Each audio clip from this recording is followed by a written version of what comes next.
Alright, so that's it for the layout teardown. I apologize that I didn't include the very end of taking down the layout. As you can see, the final table is taken apart. I didn't include that last part because it got cut short. I was charging my phone and apparently the power strip that I was using wasn't on, so the phone died during recording.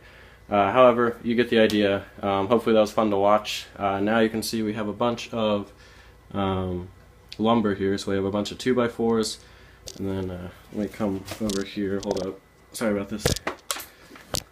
So a bunch of 2x4s, and then over there we have a good amount of plywood. So in the coming week I'm thinking about bench work for the new layout. So very soon we're actually going to be starting this layout, and as I said, it's not just going to be something we're going to talk about, we're actually going to make this happen. So thank you guys for watching this video. Hopefully, as I said, in the coming week we'll be able to start and we'll have an exciting video, I guess layout update 1. So thank you guys again, and look for more videos soon.